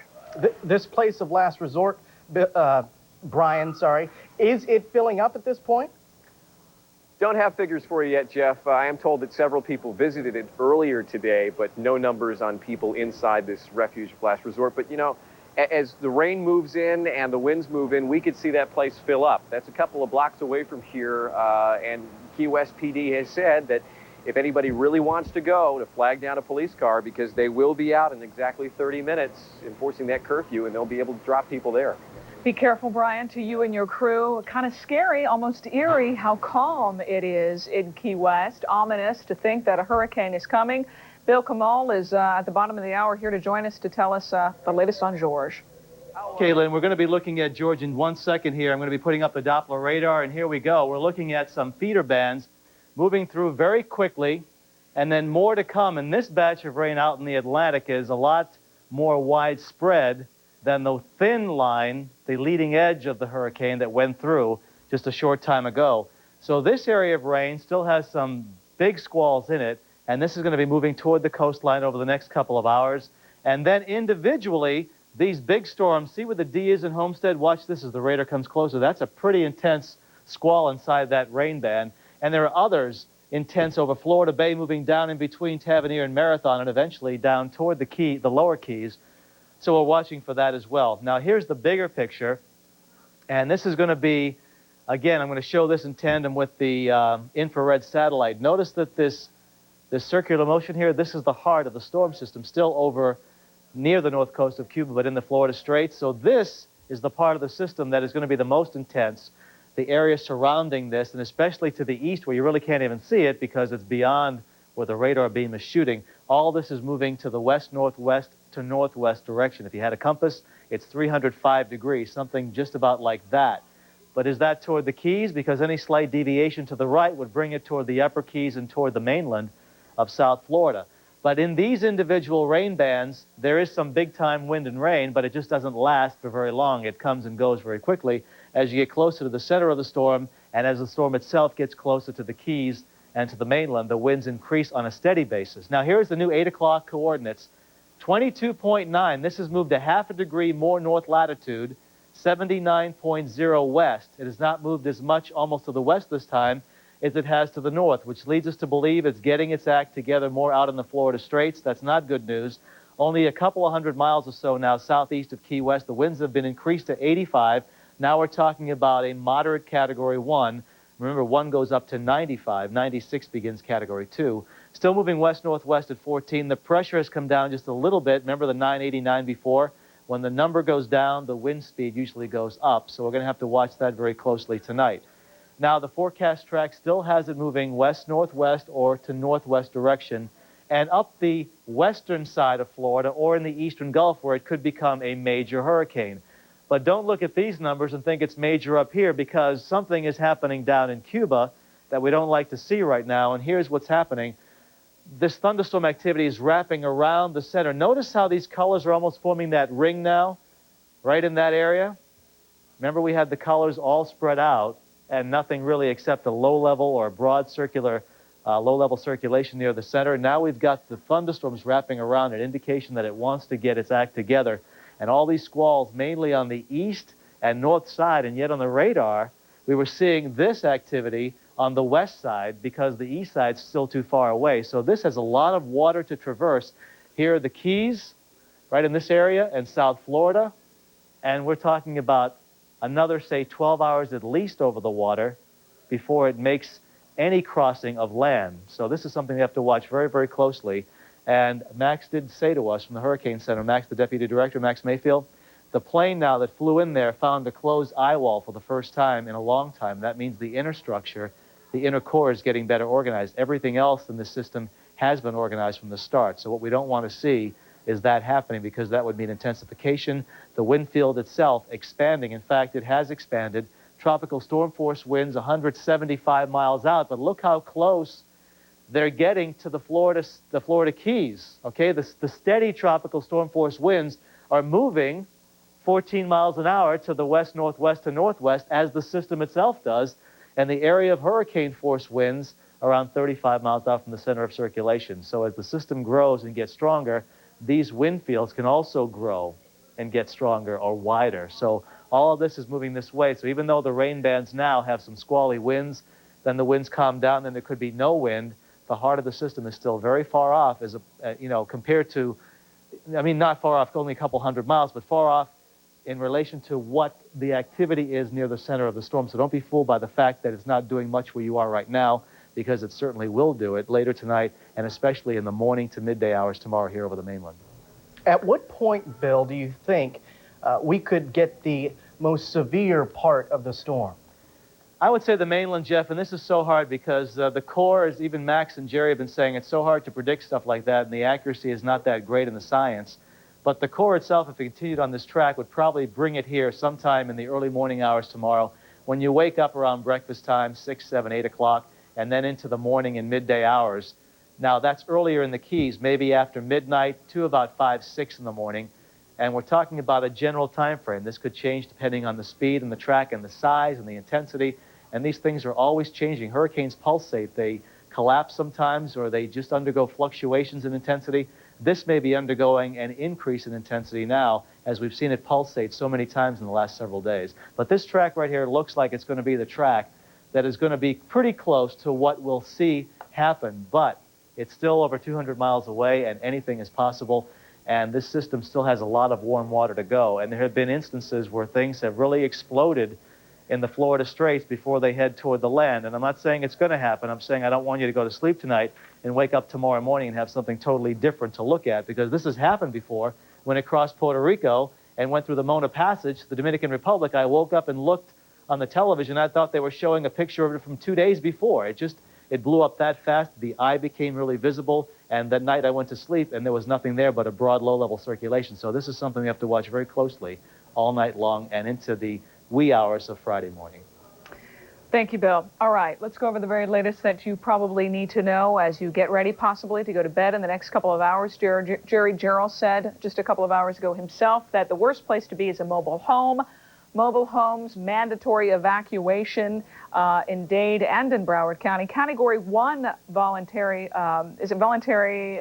Voluntary evacuation for Category 1 areas. And what they mean by that, these are low-lying areas, okay, areas that are prone to flooding, especially when you have hurricanes that could produce a lot of water, like this one could possibly produce. So what they've done is evacuate people from these low-lying areas just to make sure. Yeah, let's talk about the hurricane now. It is about 205 miles away. That's the updated version from Bill Kamal. 205 miles away, moving at 14 miles per hour. The wind has been upgraded now to 85 miles per hour.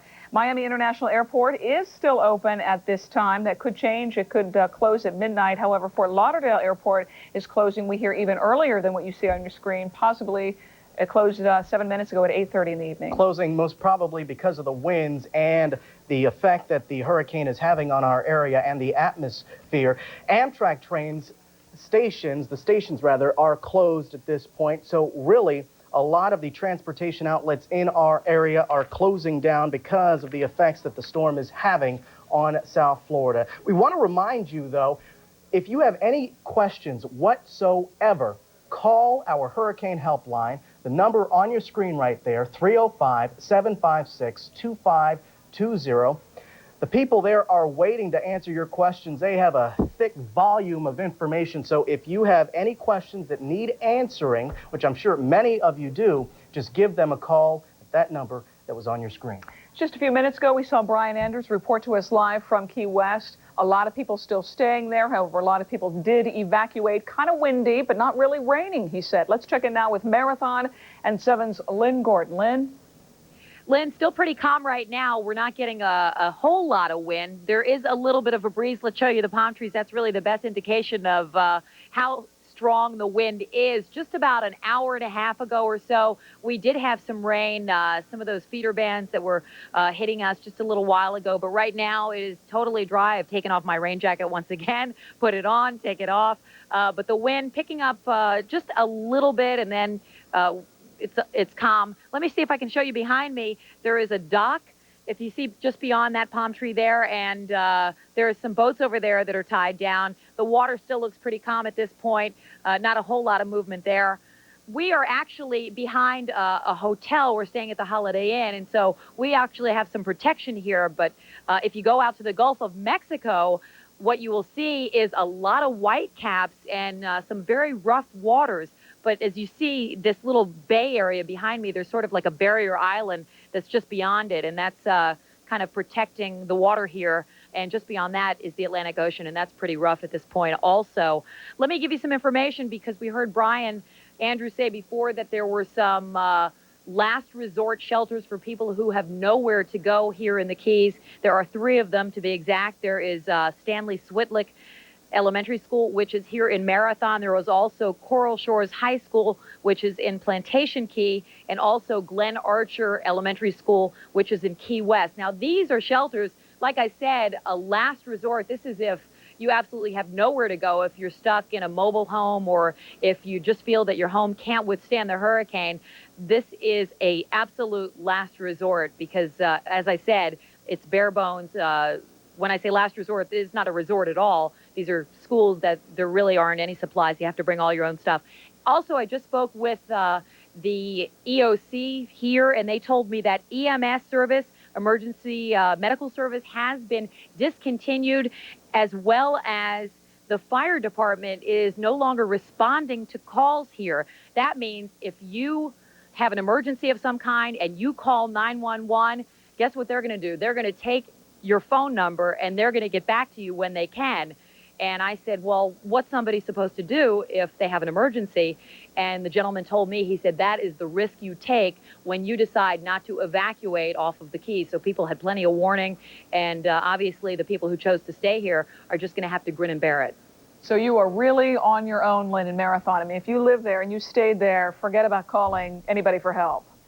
Forget about it, because they might take your phone number and get back to you a few hours later, or maybe if it's too dangerous to go out at all, they're not going to be able to get to you for, you know, many hours. As you can see, Lynn, the rain just started coming down again, and let me show you over here. I don't know if you can see it, but we are getting a sort of a light drizzle here right now. A light drizzle there in Marathon. Lynn Gordon, thank you very much. We will continue to check in with you, but for right now, what we're going to do is take a little break here, but we will keep you informed, so stay with us. This is Hurricane George continues to track in our direction.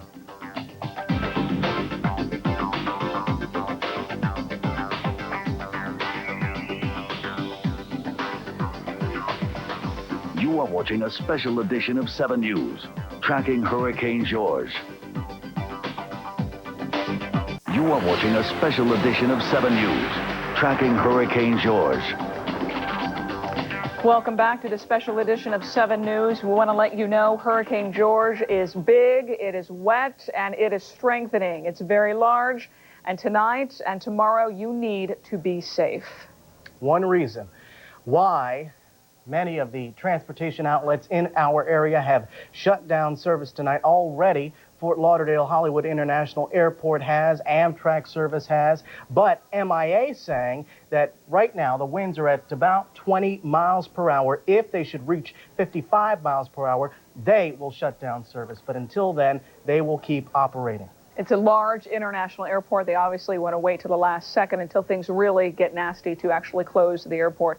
Let's now get to Mark Ludner. He's at the Dade County EOC, who has more on, I believe, shelters. Correct, Mark? Yeah, before we get to that, Lynn, we spoke to a representative of MIA just a few minutes ago, and he said the winds right now, 22 to 25 miles an hour at the airport. Until they get to 55 miles an hour, they're going to keep the airport open, or 35-mile-an-hour crosswinds. But he said a lot of airlines already are beginning to thin down their operations. They're starting to cancel some flights. Obviously, they don't want their planes on the ground at MIA if a hurricane is approaching. So the advice still holds. You've got to call the airline to make sure that the flight that you're interested in, the flight you're departing on or you're expecting somebody on, actually is going to be operating. And in any case, look for the airport to close probably around midnight or so, or when the winds get to be 55 miles an hour on a sustained basis. Now, as for the shelters, some of the shelters are filling up in Miami-Dade County. The ones which are full are Killian Senior High School, Hammocks Middle School, Oliver Hoover Elementary, and Edison Senior High School.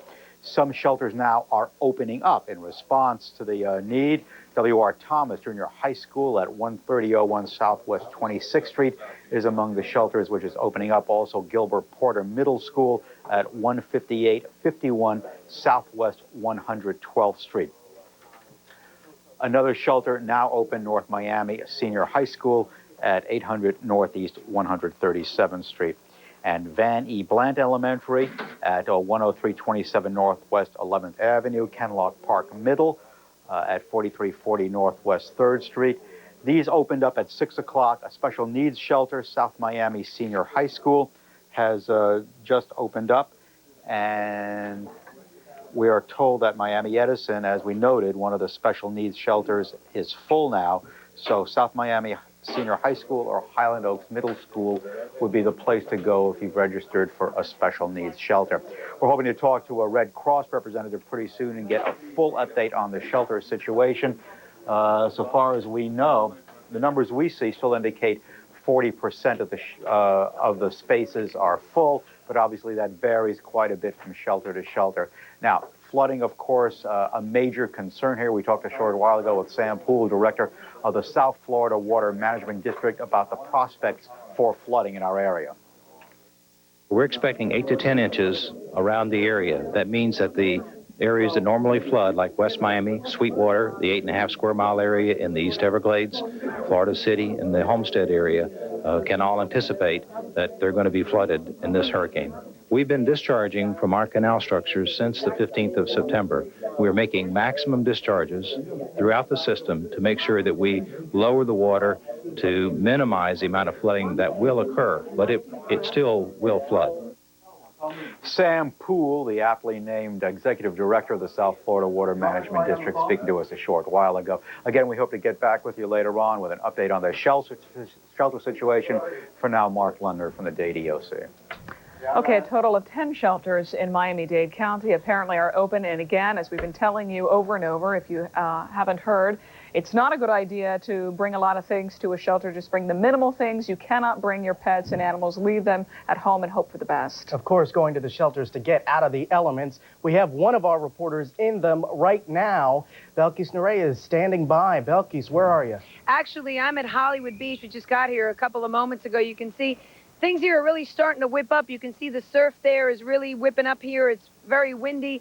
The trees here are blowing. It's kind of gusty. 1 minute things are just nice and calm, and the next minute it's really windy out here. Believe it or not, people, check this out. People with video cameras, people with regular cameras, people waving their arms at the camera. We're in Johnson Street, kind of like the main area on Hollywood Beach, where the stage is, where they do a lot of stuff during the summer and performances. We have a family over here from Hollywood that came to check things out, right? You guys told me you were from where? Hollywood Hills. And you are who? Joyce Stuber. And this is the Stuber family. This is Stuber. Lovely family it is. What compelled you to come out here tonight, Joyce? We're from Hollywood. Native. Born in Hollywood Memorial. I don't know. We're just checking things out. And you feel all right out here? No danger or anything like that? No. You got the video camera with you? Got the video. What have you shot so far? Just a little of the ocean and stuff, and just around. That's all. It actually feels kind of good out here. It's kind of breezy. It's cool for a change. I imagine you're here, but you left the home front taken care of. All secured. How long did that take you? When did you start doing that? Probably about 4 or 5 hours. And we helped everybody else out, friends and stuff. And everybody's all secure. So we just thought we'd come on down here and check things out. So all the neighbors kind of helped each other out? Yep, they did. How long will you be staying here, you think? Half an hour. And then you're going to head home and hunker down. Sounds good. Okay, Stuber family. Thanks for chatting with us. Bye. So you can see there's a lot of people out here. It's kind of it's almost like, believe it or not, it's a typical, almost like a party atmosphere out here on the beach. When we got here, some Hollywood police officers were rolling up, and I asked them, what do things look like up and down? Is it going to get to a point where maybe these people might be loitering and you're going to ask them to start heading home or heading indoors? And they said at this point they haven't gotten any orders in terms of that, but they're just kind of driving up and down here, keeping the peace, making sure everything's okay. And believe it or not, there's actually some bars and restaurants open out here on the beach. You can see some people out there kind of taking off their shoes, wiggling their toes in the sand. It's almost like there's really no sense of hurricane at all out here. It's almost like a typical Thursday night, just a lot of people hanging out. Obviously, this is the calm before the storm, as they say. Reporting live in Hollywood, I'm Belkis Nerea, 7 News. And I guess a lot of people are out there trying to enjoy the calm before the storm, as they say. But, Belkis, you still with us? Okay, we've lost Belkis. She's been sucked in by the Stuber family, probably asking for an autograph. Perhaps people in Broward County feel a false sense of security, thinking that Andrew wasn't hit, didn't affect them as we look at a live picture of Key West. But really, Fort Lauderdale, Hollywood, all those coastal areas will somehow be affected by Hurricane George, by the strong winds, by the storm surge, and by flooding. You see people out on the streets of Key West. You also see the police cars there. The reason they are there, besides just patrolling the streets, is they are enforcing a 9 p.m. curfew. So they are trying to get people indoors as this situation intensifies there. Of course, you've heard from Bill Kamal's forecast that Key West is in a track of the storm there. So it is important that the people get indoors to safety, and that is exactly why police officers are enforcing this curfew. Yeah, it's important that they get inside also because, like Belkis was talking about, in case there's any loitering, any looting, any kind of troublemaking. I'm sure that's part of the reason why they want to get people off the streets and for their safety. Gas is a big problem. If you were wise enough, hopefully you filled up your cars with gas earlier today. If you didn't, don't worry about it. Don't want to panic you, but it's a good idea if you've already done that, because if there's electricity problems, you may not be able to get gas for some time. Evidently, people are lining up at a gas station on Biscayne Boulevard, and I believe Ralph Rayburn is manning the camera, and he's watching people try to buy some gas. Is that correct, Ralph? We're back here at Biscayne Boulevard and 87th Street. We just wanted to give you a shot of what's going on. A lot of the places around here have closed down for the evening. The West Star gas station here on the corner is still doing some business. We've seen a number of cars come in and top off their tanks. People indicating to us that all they want to do is be prepared in case there's no electricity tomorrow, and they run that into that problem for the next couple of days. They don't have to drive up to Broward County or to West Palm to get their gas. Now, the owners of the gas station about the past 15 or 20 minutes told me they're going to be closed at 10 o'clock. And as you can see, they're even preparing for any kind of winds and storm that they might get in this area. They've tied everything down on these two pumps here. And what we understand is they're going to remain open here until 10 o'clock, just these two pumps, and let people come in as they, I guess, count the money for the day. They indicate to us that they've had a major take in the past 2.5 days. They said that they've had to call in extra people and relatives. This is a mom and pop operation here, and they've called in extra relatives to run the cash register. They've had so many people. That's the situation we've got at this point. We're going to cruise the boulevard here, up and down, and stay in the north end of the county. If we get anything, we'll get back to you. I'm Ralph Rayburn reporting live. Quickly, Ralph, before you go, what is the price of gas there? Is it a normal price? Any price gouging reported there? No gouging. As a matter of fact, I'll give them a plug here. Their regular gas here looks like it's about $1.12. Okay, not a bad deal. Ralph Rayburn, thank you very much. We're going to go back down to the Miami-Dade EOC in Kendall, where Mark Ledner is standing by. I understand he has an interview with him, Mark? Hi, we're here with Chuck Lanza, the Director of Emergency Planning for Miami-Dade County. We've been talking about some of the shelters which are now full and some of the others which are now opening. Tell us what is going on in terms of the public going out to the shelters. Yeah, that slow number of people we saw earlier is now increased to a larger number. We have tried to stay ahead of the need, and we got slightly behind in one area, and we've now caught up. We've opened up 2 additional shelters, and we're looking for another special needs shelter. But right now, we still have 2 special needs shelters that are not full, and people can go to them. And we'll open up a 3rd one if we need to. Okay, now how do you expect this to go as the night goes on? It's hard to tell. We'll have our shelter managers call us periodically and let us know what's happening. If they start to see this large number continue, then we'll continue to open shelters to stay ahead of them.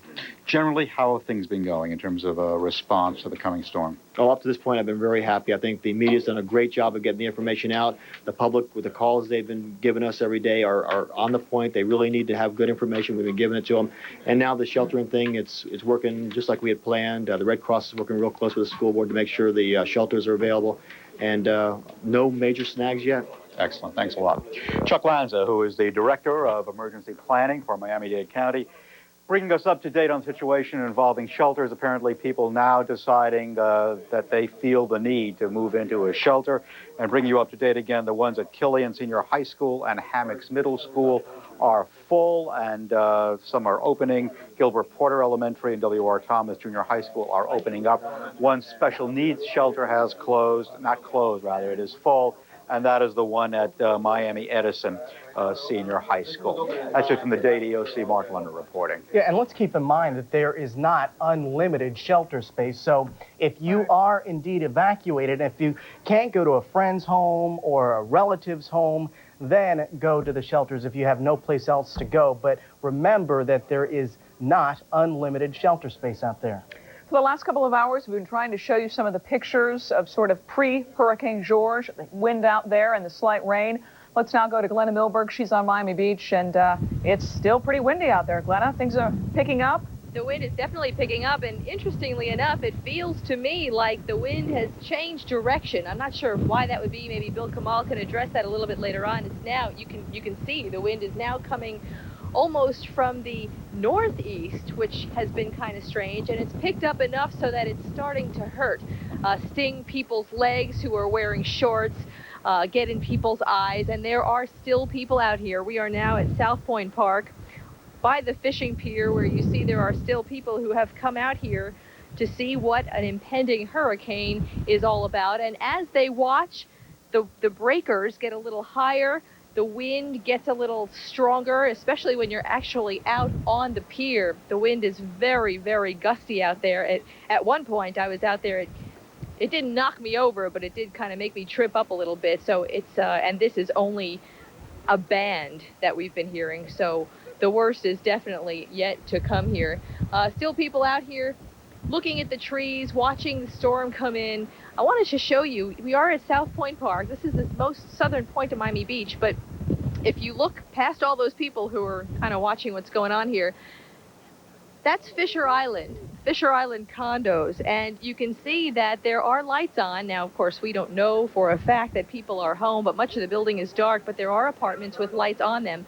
Fisher Island is accessible only by ferry. So the people who have not evacuated, if indeed there are such, probably are stuck there. They probably don't have any other choice but to stay and weather the storm on their island. The Fisher Island ferry is no longer running across to Miami Beach, so those people who have chosen to stay there, if they have, will likely be there for the night. Hey, Glenna, it's Bill Kamal. You said the wind has changed directions. How do you mean? Tell me that. Earlier, when we were farther up on Miami Beach, right, there was the wind was definitely coming up from the southeast. Now you can see me which way I'm blowing. The wind is almost coming from the northeast now. Okay, you know what I'm seeing on the radar? I'm seeing a very big radar rain band, Glenn, about to hit Miami Beach probably in the next half hour or so. Everybody's looking at it on Doppler right now. It looks like the downdrafts from that cluster of thunderstorms that is causing that wind to shift. So it's going to be pretty strong out of the northeast, and then you're going to get the real squalls, then it'll die down again. So you're going to have a little bit of changeable weather there in the next hour or so. All right, well, right now I'm getting wet from sea spray, so I'll expect to get rained on in the next half an hour. And as we're speaking, the wind is picking up. Yeah, It feels like a downdraft. It'll be stronger than you've probably seen, because this rain band looks like it's a little bit wider and stronger than the first one that went through. So maybe winds in excess of 40, 45 to 50 miles per hour in Miami Beach in the next, say, 30 to 45 minutes.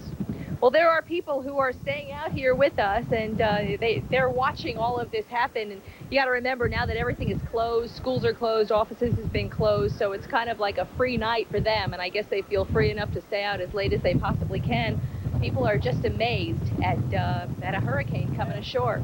And I want to say to everybody watching, and to you, Glenna, this squall line that's going to come through, or this outer rain band, is going to be pretty heavy. And again, this will not last very long. Behind it, though, there's a general area of widespread light to moderate rain that'll be moving toward the coastline later on this evening. But I stress, don't take that as part or all of the hurricane itself, because it's still organizing way down near Cuba. We have a lot of the storm to go. Just the outer fringes have begun to impact South Florida and the Keys. That's what I want to make this point clear right now. So you're going to get the heavy weather. It's going to end pretty quickly again. Then there'll be some rain and breezes around, but the real heavy stuff, save for tomorrow morning and during the daytime hours tomorrow for the mainland of Metro, Miami-Dade, and Broward counties.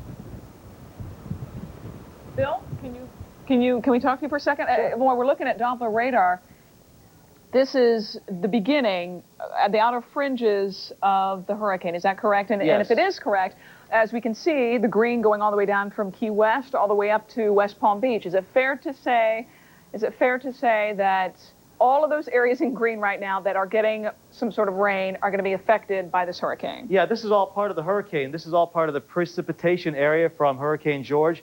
So everything you see on this Doppler that is rain, the yellows, the greens, the blues, even some reds, is associated with the hurricane. But the hurricane is so far to the south and east still, and when I say so far, a couple of 100 miles is really not so far, but in hurricanes, they look really large on satellite pictures, and in fact they are, but in that large area that you're looking at in all those colors, you're just going to get these little bands that are going to be really heavy. The other part of the hurricane, which is the core or the meat of the hurricane, the heart of it, look where it is. It's still down in Cuba, still spinning out north of Cuba in the Florida Strait. So all this, even though it's all part of the same system, it is not as concentrated as it is nearer the core of the system. And that core is in all directions, north, west, south, and east. But we're not being able to see the east and south right now because it's too far away from the radar beam. So the answer to your question is, yeah, all of this is part of the hurricane, but the real part of it, when I say real, I mean the really intense part, hasn't begun to influence even the Keys yet, let alone the mainland of South Florida. Everything we're getting now is like a tease, and this is really part of what is going to be the real thing very late tonight and during the day tomorrow. Bill, all day long I've been trying to keep up with this core of this hurricane, and it is incredible, remarkable to me how it just keeps hovering over Cuba and hugging the coastline.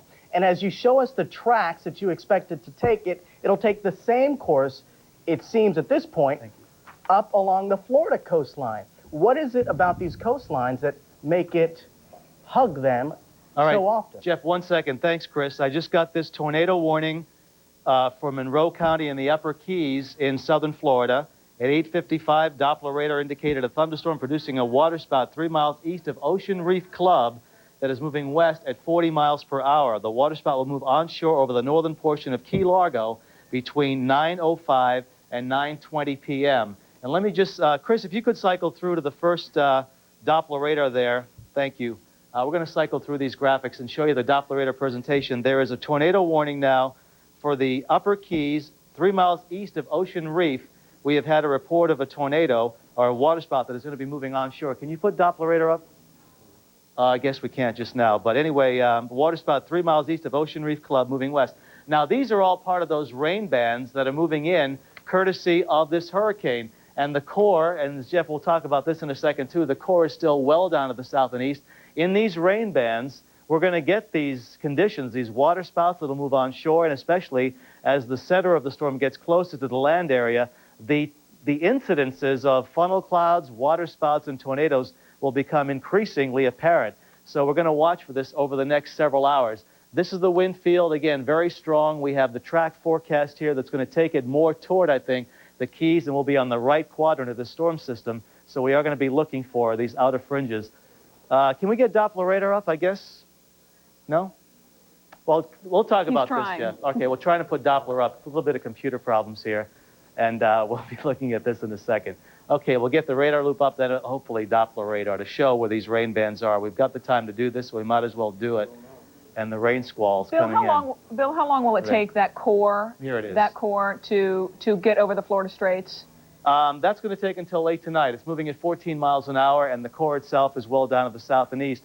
But, Jeff, you talked about the core hugging the coastline. Now it's actually moving into the Florida Straits. That's bad timing for us. It's been hugging land area ever since its inception into the Caribbean several days ago. But right now, the reason it's allowing, or the reason it is moving to the northwest or more into the Florida Straits is because the high pressure to the north that had been steering it is weakening just a little bit. But that has been forecasted by the computer models all along. And that's allowing the turn more toward us so that the center is moving out into the Florida Straits. Okay, this is the line, not that one that went through. This is it. And there's a line that produced that waterspout. So it's moving onshore near Key Largo now. And there's the tornado warning in effect until 9:45 p.m. Now, this is going to be one of several warnings, I'm sure, we're going to be seeing over the next several hours to maybe 12 to 18 or more hours as this storm system, which is now the core, gets closer and closer to the Florida Straits totally and away from the influence of the landmass of Cuba. So as we watch that, that's where the heart of the system is going to be, first in the Straits, then in the Keys by very late tonight, and then into the mainland by the wee hours of Friday morning through the daylight hours, at least the first half of the day, tomorrow. So even though there are rain bands, they're still serious rain bands because now we have a tornado warning. Is that correct? Yeah, these rain bands will be big. They'll be narrow in nature on Doppler, but they'll be intense.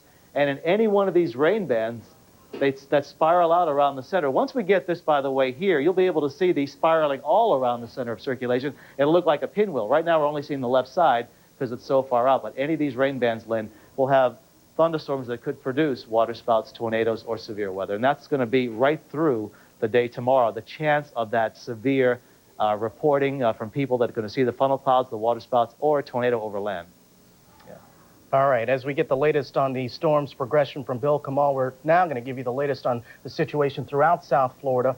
We just want to reiterate now a tornado warning for the Upper Keys until 9:45. You just learned that at the top of the hour from Bill Kamal. But also, there is still a mandatory evacuation for mobile homes in Miami-Dade County because mobile homes are dangerous in hurricane situations. So they want to get all mobile homes owners out of their homes. Also, there is a voluntary evacuation for everyone else, people in the barrier islands, also people in low-lying areas that need to be evacuated because there is a threat of flooding whenever a storm of this magnitude comes through. Also, we want to let you know the hurricane is 205 miles away. We can now see it on the screen as Bill Kamal has been showing us at least the outer bands of it on Doppler radar. Let's talk about the airport right now. Miami International Airport is opened. It's going to keep open right now, they tell us, until they hear winds going at least 55 miles per hour, sustained winds of 55 miles per hour. Right now, the winds have died down a little bit. Now they're about 20 miles per hour. Fort Lauderdale Airport closed down. It shut down at about 8:30 tonight. Most of this because of the winds associated with this storm front that's moving into our area as we continue to see some of the effects. Also, Amtrak service is closed down. So many of the transportation outlets, and we've said it many times tonight, throughout South Florida are closed down, shut down, as are many events in South Florida, sporting events, theater events, all shut down because of the weather situation that we all face now.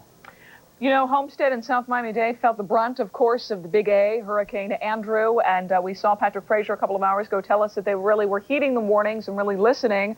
Let's check in now with him. They're under a voluntary evacuation. Patrick, what's the latest?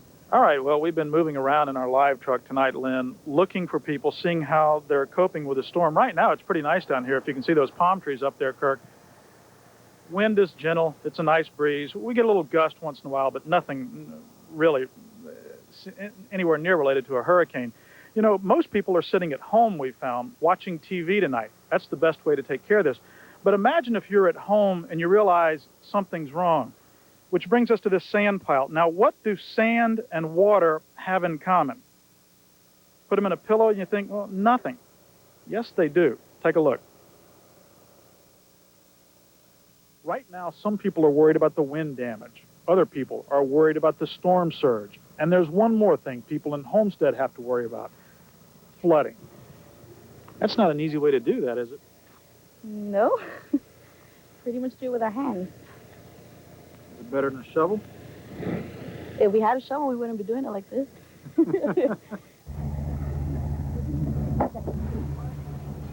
This is teamwork, I guess. Why do you need it? Because it's going to flood later on in the day, and the water's just going to come in through the doors. Aren't you tempted to say, you know what, let me just go watch TV. Maybe it won't flood. No, we've been seeing the news, and by the looks of it, it's going to flood. Not taking any chances. But the sand doesn't do any good unless it's in the right place, right in front of the door, right there.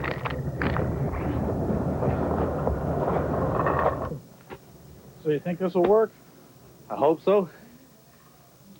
I got no other choice but to do this. A little bit tired.